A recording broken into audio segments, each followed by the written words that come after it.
তাল দিয়ে তো তালের বড়া সবাই খেয়েছেন। এইভাবে কি কখনো বানিয়ে খেয়েছেন? এইভাবে বানিয়ে খেয়ে দেখবেন, সত্যি এই পিঠাটা অনেক বেশি মজার হয়।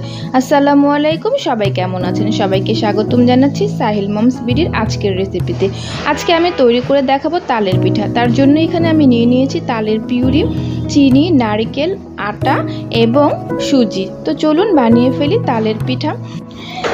1 কাপ সুজি একটা শুকনো প্যানে ভেজে নেব। 2 মিনিট ভাজার পর দিয়ে দিব হাফ কাপ ময়দা।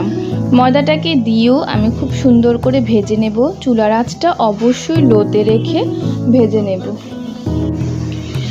ভাজা হয়ে গেলে নামিয়ে রাখবো সাইডে। এখন চুলায় একটা প্যান বসিয়ে দিয়েছি, তাতে দিয়ে দিয়েছি 1 টেবিল চামচ ঘি। ঘিটা যখন মেল্ট হয়ে আসবে তখন এর মধ্যে দিয়ে দিব আমি 1 কাপ তালের পিউরি।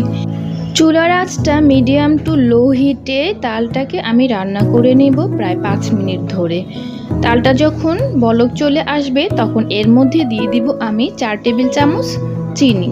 চিনিটা আপনারা আপনাদের পছন্দ মতোই দিতে পারেন। তো চিনিটা যখন গলে যাবে এখানে দিয়ে দিব আমি 1/4 কাপ নারকেল। নারকেলটাকে দিয়ে আমি বেশ কিছুক্ষণ নাড়াচাড়া দিয়ে দিব সামান্য পরিমাণ লবণ। মিষ্টি জিনিসে লবণ দিলে খেতে কিন্তু বেশ লাগে। এখন দিয়ে দিব 2 টেবিল চামচ দুধ। এই দুধটা কিন্তু অবশ্যই দিবেন। এখন দিয়ে দিব আগে থেকে ভেজে রাখা ময়দা এবং সুজিটাকে দিয়ে আমি একটা সুন্দর সফট ডো বানিয়ে নেব। যেটা বলছিলাম, দুধটা কিন্তু অবশ্যই দিবেন। দুধটা দিলে পিঠার টেস্টটা অনেক বেশি বেড়ে যায়। চাইলে আপনারা পানিও ব্যবহার করতে পারেন। তো এই তো আমার ডোটা কিন্তু রেডি হয়ে গিয়েছে। আমি একটা সফট ডো বানিয়ে নেব। খুব বেশি গরম থাকলে এটাকে মুথা যাবে না, হালকা গরমে আমি মুথে নিচ্ছি। দেখতে পাচ্ছেন আমার ডোটা কিন্তু অনেক বেশি সফট হয়ে গিয়েছে।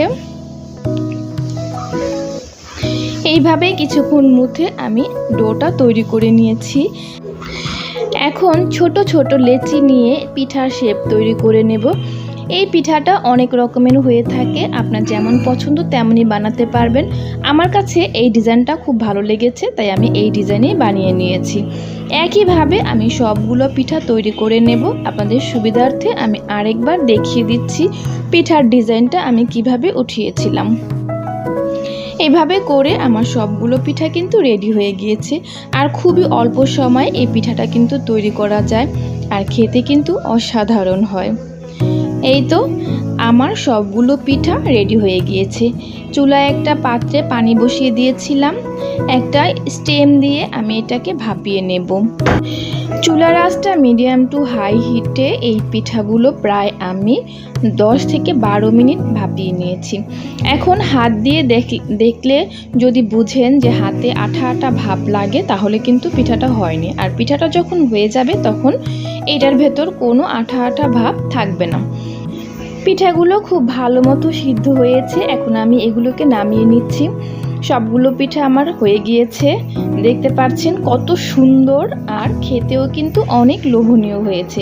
আমি একটা আপনাদের ভেঙে দেখাচ্ছি কতটা সফট আর দারুণ হয়েছে। এতক্ষণ ভিডিওটি দেখার জন্য সবাইকে ধন্যবাদ। সবাই ভালো থাকবেন এবং সাহিল মমস বিডির পাশেই থাকবেন।